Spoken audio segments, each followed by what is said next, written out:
안녕하세요. 천강TV의 김인숙입니다. 삶은 비스킷통이다 라는 인생 문장을 시작합니다. 아래 하단에 있는 좋아요와 구독 버튼을 눌러주신다면 더 큰 힘이 되겠습니다. 우리들의 삶을 한마디로 말하면 어떻게 표현할 수 있을까요? 일본의 작가 하루키는 상실의 시대란 책에서 인생은 비스킷통이라고 생각하면 됩니다. 비스킷통에 여러 종류의 비스킷이 가득 들어있고 거기엔 좋아하는 것과 그렇게 좋아하지 않는 것이 있잖아요. 그래서 먼저 좋아하는 것을 자꾸 먹어버리면 그 다음엔 그다지 좋아하지 않는 것만 남게 되죠. 난 괴로운 일이 생기면 언제나 그렇게 생각해요. 지금 이걸 겪어내면 나중엔 편해진다고. 인생은 비스킷통이라고. 즉, 지금 좋아하는 것만 하면 나중엔 정말 좋아하고 하고 싶은 일을 할 수 없게 됩니다. 지금 하기 싫은 일을 하지 않으면 나중에 하기 싫은 일을 해야 할 날이 반드시 꼭 오니까요. 톨스토이의 참회록에서 인생이란 무엇인가를 실감있게 표현한 대목이 있습니다. 한 나그네가 길을 가던 중 사자가 나타나 도망가다 마른 우물을 발견하여 그냥 우물 속에 뛰어들었죠. 그 밑에는 독사들이 우글거렸습니다. 뛰어들 때 그 속의 한 나뭇가지를 잡았는데 그 나무의 잎사귀에 벌들이 꿀을 쳐놓은 것을 발견하고 배가 고픈 터라 꿀을 열심히 빨아먹고 있는데 어디서 사각사각 하는 소리가 들려서 주위를 보니 흰 쥐와 검은 쥐가 나무 밑둥이를 번갈아 갉아먹고 있었죠. 그것은 우리 인생의 밤과 낮의 시간을 의미하죠. 그러니까 인생이란 한 7, 80 밤과 낮, 검은 쥐, 흰 쥐의 드나듦 속에서 온갖 역경을 다 겪으며 지내다 보면 마침내는 의지하고 매달렸던 가지는 부러지고 인생은 끝이 난다는 것이지요.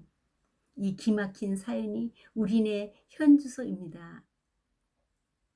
성경의 시편에도 우리의 연수가 70이요 강건하면 80이라도 그 연수의 자랑은 수고와 슬픔뿐이요 신속히 가니 우리가 날아가나이다. 우리에게 우리날 계수함을 가르치사 지혜로운 마음을 얻게 하소서라고 했습니다. 사이바바의 글입니다. 삶은 하나의 노래, 그것을 노래 부르라. 삶은 하나의 놀이, 그것을 즐기라. 삶은 하나의 도전, 그것을 마주하라. 삶은 하나의 꿈, 그것을 실현하라. 삶은 하나의 희생, 그것을 제공하라. 삶은 하나의 사랑, 그것을 나누라. 몇 년 전 캐나다의 방송국인 바이오그라피 채널에서 길거리 사람들을 무작위로 찾아다니며 행복한 인생 비결을 한 문장으로 대답해 달라고 물었습니다. 유명인이 아닌 일반인들에게 이 질문은 쉽지가 않았죠. 하지만 대부분의 사람들은 잠시 고민한 뒤 저마다 삶의 지혜를 말했는데 그중 몇 개를 소개해 봅니다. 누군가를 깊이 사랑하고 누군가에게서 깊이 사랑을 받아라. 호기심과 탐험의 열정을 품고 그것을 향해 곧장 나가라. 당신이 죽었을 때 사람들이 모여 당신이 얼마나 친절했고 가까웠는지를 말하고 싶어 하도록 살아라. 행복하지 않다고 생각되거든 다른 누군가를 위해 무슨 일이든 바쁘게 하라. 그러면 행복은 섬김과 사랑에서 저절로 온다. 고통에 머물러 있지 말라. 안 좋은 일은 언제나 발생한다. 나쁜 상황에서도 좋은 것을 찾으면 보일 것이다. 성경의 디모데전서에도 우리가 세상에 아무것도 가지고 온 것이 없으며 또한 아무것도 가지고 가지 못하리니 먹는 것과 입는 것이 있으면 족한 줄로 알미니라 라고 말씀했습니다. 멜리 알 하트먼의 시입니다. 삶은 작은 것들로 이루어졌네. 위대한 희생이나 의무가 아니라 미소와 위로의 말 한마디가 우리의 삶을 아름다움으로 채우네.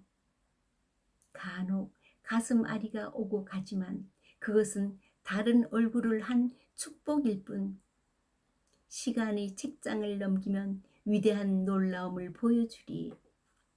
마더 테레사 소녀는 삶이 난 응해야 할 도전이고 마땅히 누려야 할 행복이며 시도해야 할 모험이다. 스웨덴의 속담에는 두려움은 적게, 희망은 많이, 먹기는 적게, 씹기는 많이, 푸념은 적게, 호흡은 많이, 미움은 적게. 몇 년 전 미국의 마리 켈트먼이라는 사람은 친지와 친구 100여 명을 자신의 집으로 초청해 미리 자신의 장례식을 거행했죠. 살아있을 때 자신의 장례식을 치러볼 정도로 마음가짐을 갖는다면 남은 시간을 좀 더 아름답게 장식할 수 있지 않을까요? 거지 아버지와 아들이 있었는데 홍수가 나서 온갖 물건들이 다 떠내려가는 것을 물끄러미 쳐다보던 아들이 아버지, 우리는 참 행복해요. 홍수가 나도 잃을 것이 없으니까요. 아버지는 그게 다 애비 잘 둔 덕이다 라고 말했습니다. 잃을 것이 없을 때 오히려 자유함을 느낀다는 예문이죠. 윌리엄 워즈워드의 초원의 빛. 한때 그리도 찬란했던 빛이 이제는 속절없이 사라져 가는구나. 돌이킬 수 없는 초원의 빛이여, 꽃의 영광이여, 우리는 서로 하지 않으며 뒤에 남아서 굳세리라. 존재의 영원함을 티없이 가슴에 품어서 인간의 고뇌를 사색으로 달래서 죽음은 안광에 철하고 명철한 믿음으로 세월 속에 남으리라. 파랑새란 책을 쓴 벨기에의 극작가 메테를 링크는 우리는 태어나서 죽을 때까지 매일매일 책의 한 페이지를 쓰고 있다고 했습니다. 인생은 한 권의 책과 같습니다. 우리가 살아간다는 것은 나의 일생이라는 책을 써내려가는 것입니다. 일생에 걸쳐 지속되는 그 페이지들은 어떤 사람은 아름답게, 어떤 사람은 추하게 써내려갑니다. 희망의 노래가 흐를 때도 있고 절망의 한숨을 읊조릴 때도 있습니다. 충실하게 써내려가다가도 너무나 많은 시간 무성의해지기도 합니다. 이런 것들이 모두 모여 나의 인생이라는 한 권의 책이 완성되지요. 한번 쓰여진 인생의 책은 세상의 책과는 달리 지우거나 폐기할 수가 없습니다. 또한 이 책은 남이 대신 써줄 수도 없고 나의 책임, 나의 판단, 나의 노력으로 내가 써야 합니다. 모든 것은 나 혼자 외롭게 써나가야 하는 것이 인생의 책입니다. 자, 여러분은 나의 인생의 책을 지금 어떻게 써내려가고 있습니까? 괴테의 사랑의 책. 하고 많은 책 중에서 가장 기이한 책은 사랑의 책입니다. 나는 그것을 자세히 읽었습니다. 기쁨을 말하는 페이지는 적고 책 전체가 괴로움이었습니다. 이별은 하나의 장을 차지하고 있었고 재회는 단편적인 짧은 것이었습니다. 비에는 여러 권에 걸쳐 설명이 길게 이어지고 지나쳐서 끝이 없었습니다. 오 시인이여, 하지만 당신은 정답을 찾아냈습니다. 풀 수 없는 것, 그것을 풀 수 있는 사람은 누구겠습니까? 다시 만나 사랑하는 사람들입니다. 오늘도 봄 향기 속에서 웃음의 꽃이 활짝 피어나는 명랑한 하루를 보내십시오. 감사합니다.